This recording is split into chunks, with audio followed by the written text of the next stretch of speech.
안녕하세요. 오늘도 시니어 인생 채널을 찾아주셔서 감사합니다. 시작하겠습니다. 2025년 3월, 나 박민호는 61살이 되었다. 환갑을 넘긴 지 1년. 아내 수진이는 60살이다. 우리 부부는 서울 노원구의 24평 아파트에서 산다. 이 집이 우리가 가진 전부다. 요즘 새벽이면 잠에서 깬다. 예전에는 아침 7시까지 푹 잤는데 지금은 새벽 4시면 눈이 떠진다. 그리고 천장을 바라보며 생각한다. 나는 준비가 되어 있나? 앞으로 20년, 30년을 어떻게 살아갈까? 창밖을 보면 같은 아파트 단지의 불빛들이 보인다. 저 집들에 사는 사람들도 나처럼 걱정하고 있을까? 아니면 나만 이렇게 불안한 걸까? 수진이는 아직 자고 있다. 옆구리 수술 후유증으로 옆으로 누워 자는데 가끔 신음소리를 낸다. 그 소리를 들으면 가슴이 철렁한다. 우리 둘 중 누가 먼저 아프면 어떡하나. 나는 평범한 회사원이었다. 중소기업에서 35년을 근무했다. 부장까지 올랐다가 승진해서 탈락했고 그 자리에서 정년까지 버텼다. 2021년 60살에 퇴직했다. 퇴직금은 2억 조금 안 된 금액이었다. 35년을 일했는데 이게 전부였다. 친구들 중에는 3억을 받은 사람도 있었다. 대기업 다닌 후배는 5억을 받았다고 했다. 나는 그 돈으로 대출을 갚았다. 집 대출 7천만 원, 아이들 학자금 대출 3천만 원. 수진이는 파트타임으로 마트에서 일했다. 20년 동안 계산대에 서서 손님들에게 웃으며 그 돈으로 생활비를 보탰다. 아이들 과외비를 댔다. 명절 때 친척들 선물을 샀다. 우리는 아껴 살았다. 외식은 특별한 날에만 했고, 옷은 세일할 때만 샀다. 휴가는 지방의 저렴한 펜션으로 다녔다.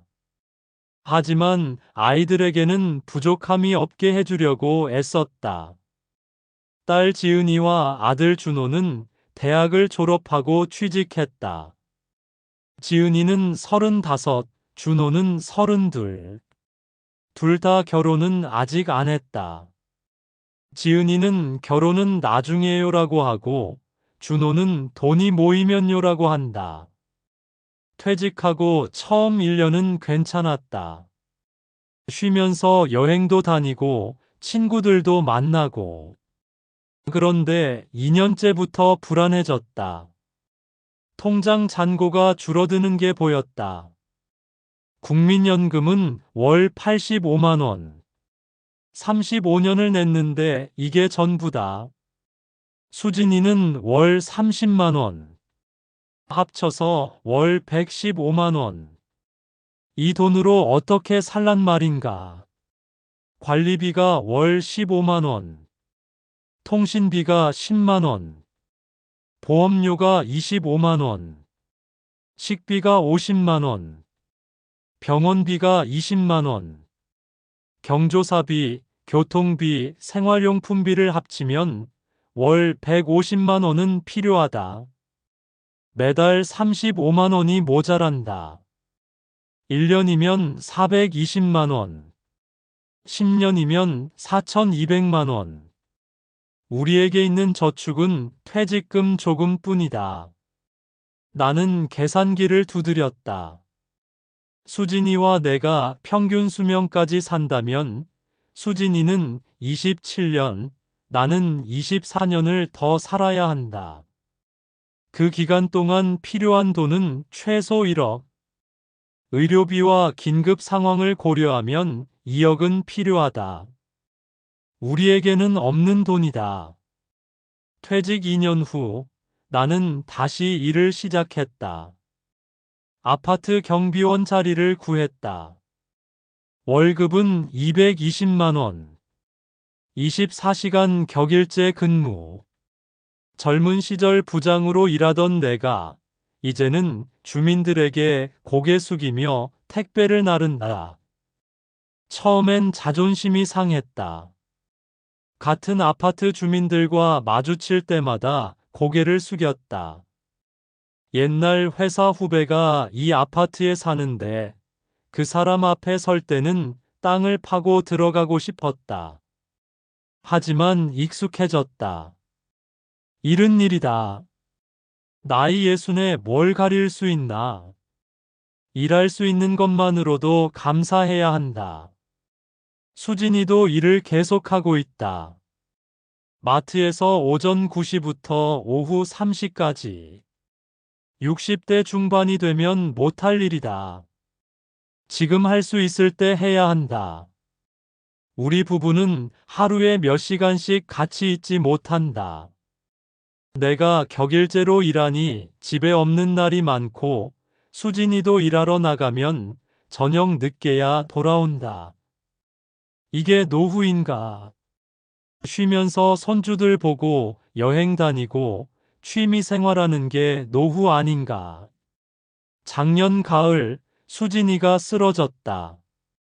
마트에서 일하다가 갑자기 어지러워서 주저앉았다고 한다.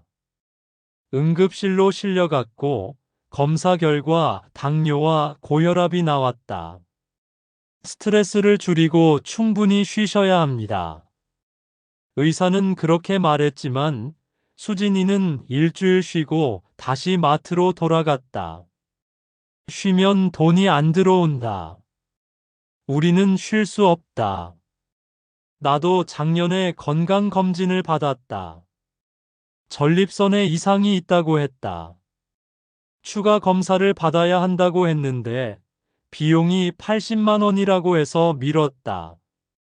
지금 당장 불편한 게 없으니 내년에 하자고 생각했다. 하지만 밤에 화장실에 가는 횟수가 늘었다. 소변 줄기도 약하다. 불안하다. 혹시 큰 병은 아닐까? 만약 암이라면 치료비는 어떻게 마련하나? 건강보험이 있지만 본인 부담금이 만만치 않다. 친구 하나는 위암 수술을 받았는데 2천만 원이 들었다고 했다. 또 다른 친구는 무릎 인공관절 수술에 1천만 원을 썼다. 우리 부부 중 하나라도 큰 병에 걸리면 끝이다. 집을 팔아야 할 수도 있다. 그럼 우리는 어디서 살지? 지은이가 지난주에 집에 왔다. 오랜만에 온 딸을 보니 반가웠다. 그런데 표정이 어두웠다. 아빠, 엄마, 제가 결혼하려고요. 그래? 누구랑? 회사 선배랑요. 근데 결혼 자금이 부족해서. 혹시 조금 도와주실 수 있을까요? 내 가슴이 철렁 내려앉았다. 딸에게 해주고 싶은 건 많지만 우리에게는 없다. 지은아, 미안하다. 아빠가 정말 미안한데 지금 우리도 형편이. 지은이는 고개를 저었다. 괜찮아요. 제가 무리한 부탁했죠. 죄송해요. 딸이 돌아간 후 나는 수진이와 한참을 말없이 앉아 있었다. 수진이의 눈에 눈물이 고였다. 여보, 우리 딸한테 아무것도 못 해주네요. 나도 그게 제일 미안해. 자식한테 도움을 주기는커녕 짐이 될까봐 두렵다. 나중에 우리가 아프거나 거동이 불편해지면 아이들이 우리를 돌봐야 한다. 그럼 아이들 인생은 어떻게 되나? 그들도 자기 삶을 살아야 하는데. 요즘 젊은 사람들은 부모 부양을 당연하게 생각하지 않는다. 그리고 나는 그게 당연하다고 생각한다. 내 노후는 내가 책임져야지. 왜 자식들에게 짐을 지우나. 하지만 현실은 녹록지 않다. 지난주 토요일 고등학교 동창 모임이 있었다. 20명쯤 모였다. 다들 60 안팎이다. 재호는 자영업을 했는데 작년에 폐업했다. 치킨집을 10년 했는데 최근 몇 년간 적자였다고 한다. 빚이 5천만 원 남았다. 나는 이제 뭐하고 살지? 60이 넘어서 취직이 되나?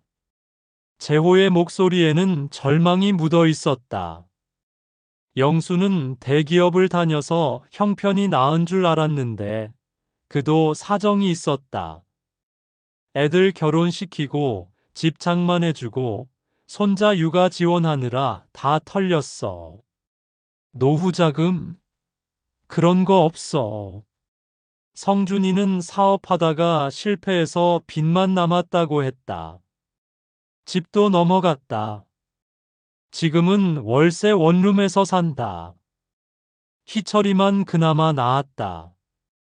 공무원으로 정년퇴직해서 연금이 월 200만 원 나온다고 했다. 다들 부러워했다. 너는 그래도 괜찮겠다. 뭐가 괜찮아? 애들 취직 안 돼서 지원해주고, 아내 병원비 들어가고, 연금 200만 원으로 뭐 하겠어. 우리는 소주를 마시며 한숨을 쉬었다.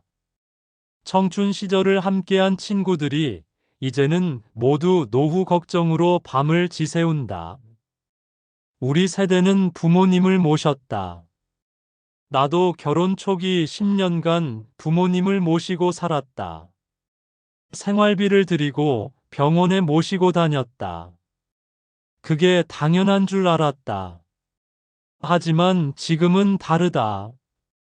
우리 아이들에게 우리를 모시라고 할 수 없다. 시대가 바뀌었다. 핵가족이 당연하고 각자 자기 삶을 사는 게 당연하다. 그렇다면 우리는 누구에게 기대나? 국가에 기대나? 국민연금 월 115만 원으로 요양원에 가려면 돈이 필요하다. 싼 곳은 월 150만 원, 좋은 곳은 월 300만 원이다. 우리 연금으로는 싼 곳도 못 간다. 정부에서 기초연금을 준다고 하는데 우리는 해당이 안 된다. 국민연금을 받고 집이 있으니까. 결국 중산층이 제일 손해다. 가난하지도 않고 부유하지도 않은 어중간한 위치. 수진이가 가끔 말한다.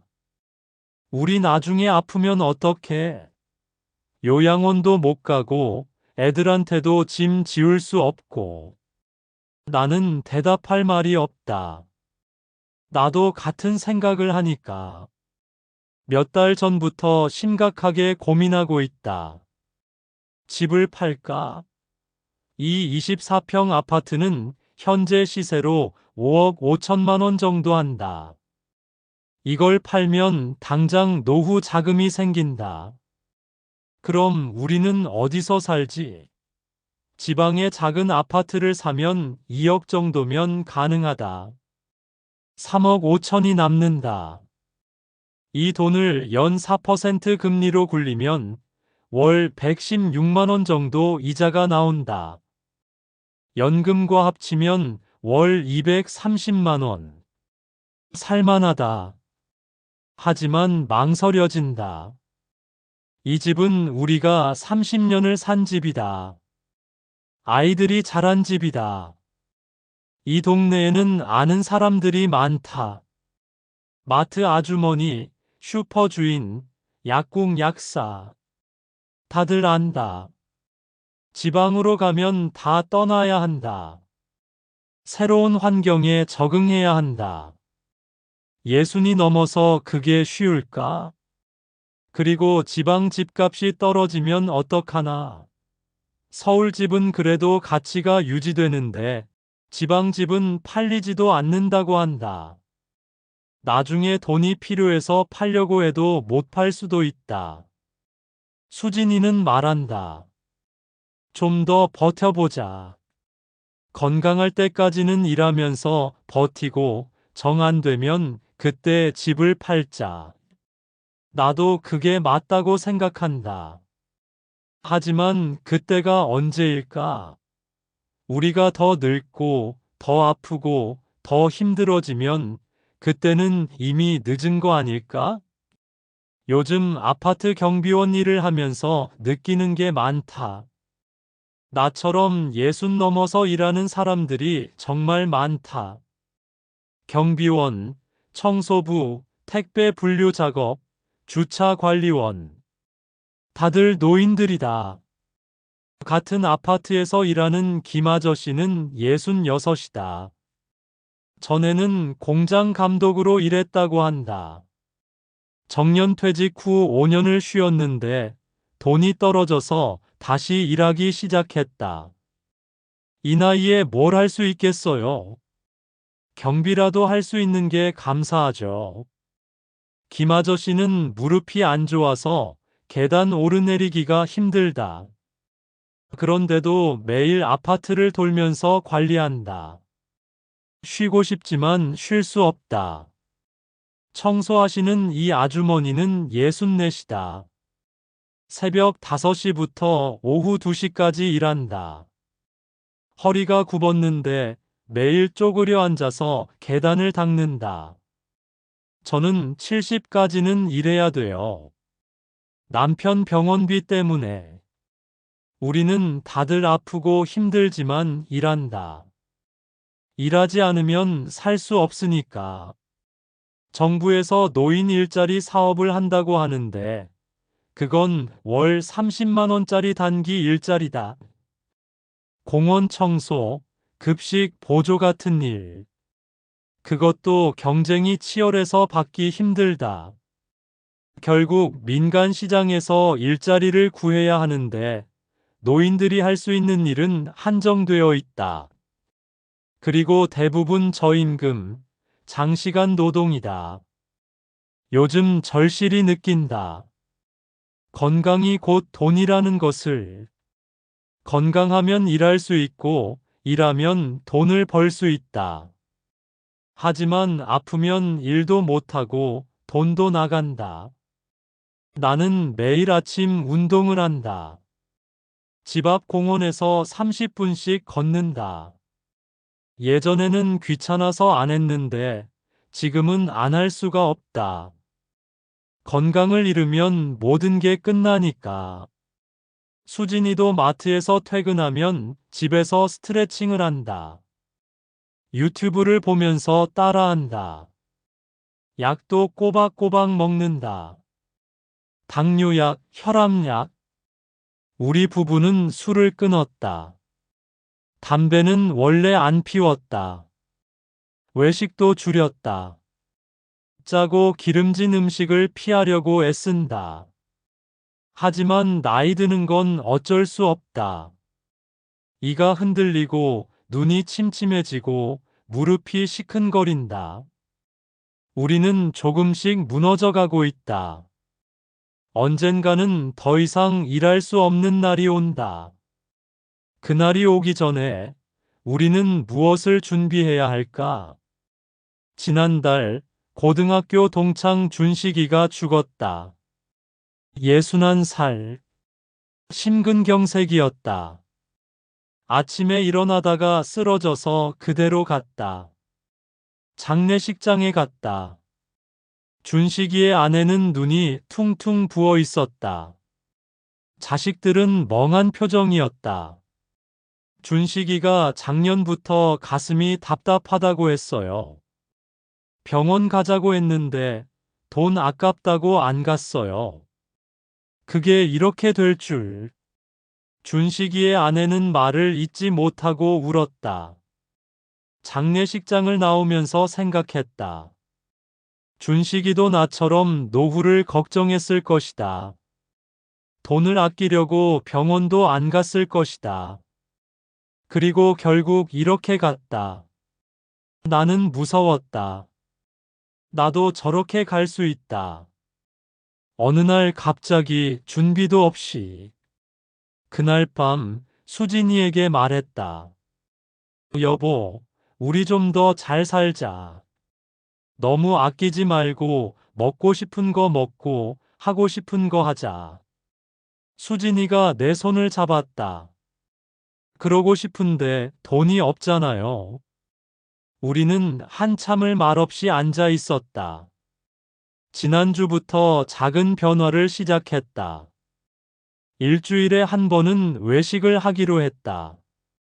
비싼 곳은 아니고 동네 국밥집이나 칼국수집이지만 그래도 외식이다. 그리고 한 달에 한 번은 문화생활을 하기로 했다. 영화를 보거나 전시회를 가거나. 경로 우대가 되니까 비용이 많이 들지 않는다. 수진이가 좋아한다. 이래야 사는 것 같아요. 그동안 우리 너무 각박하게 살았어요. 맞다. 우리는 너무 각박하게 살았다. 돈만 생각하고 미래만 걱정하고. 정작 지금 이 순간은 즐기지 못했다. 물론 여전히 불안하다. 통장 잔고는 여전히 부족하고 미래는 여전히 불확실하다. 하지만 그렇다고 지금을 포기할 수는 없다. 같은 처지의 사람들끼리 모임을 만들었다. 아파트 경비원, 청소부, 주차 관리원들. 한 달에 한 번 모여서 식사를 하고 이야기를 나눈다. 각자 고민을 이야기하고 정보를 공유한다. 어디 일자리가 좋다더라. 어디 병원이 저렴하다더라. 어떤 약이 효과가 있다더라. 혼자가 아니라는 게 위안이 된다. 다들 비슷한 고민을 하고 비슷한 걱정을 한다. 우리는 서로를 이해한다. 김 아저씨가 말했다. 우리가 서로 도와야죠. 정부도 자식도 도와주지 않으면 우리끼리라도 의지해야죠. 맞는 말이다. 우리는 서로의 안전망이 되어야 한다. 오늘도 새벽에 잠에서 깼다. 여전히 천장을 바라보며 걱정한다. 하지만 예전과는 조금 다르다. 불안하지만 체념하지는 않는다. 나는 이른까지는 일할 수 있다고 믿는다. 건강만 허락한다면. 그럼 10년 더 벌 수 있다. 그 돈으로 노후 자금을 조금이라도 더 모을 수 있다. 수진이도 할 수 있는 한 일할 것이다. 우리는 포기하지 않는다. 힘들지만 살아야 하니까. 창밖이 밝아온다. 새로운 하루가 시작된다. 오늘도 나는 경비원 유니폼을 입고 아파트를 지킬 것이다. 수진이는 마트로 출근할 것이다. 우리는 계속 걷는다. 힘들어도 불안해도 멈출 수 없다. 이게 60대의 현실이다. 노후 준비가 안 된 채 노년을 맞이한 사람들의 현실이다. 하지만 나는 희망을 놓지 않는다. 우리가 건강하게 서로를 의지하며 하루하루를 살아낸다면 그것만으로도 충분하다. 완벽한 노후는 아니지만 그래도 우리의 노후다. 준비되지 않은 노후를 살아가는 건 힘들다. 하지만 그 안에서도 작은 행복을 찾고 서로를 의지하며 하루하루를 견디는 것. 그게 우리가 할 수 있는 전부다. 오늘 영상의 따뜻한 조언과 많은 사연 댓글로 남겨주시고 구독과 좋아요 눌러주세요. 영상 제작에 큰 도움이 됩니다.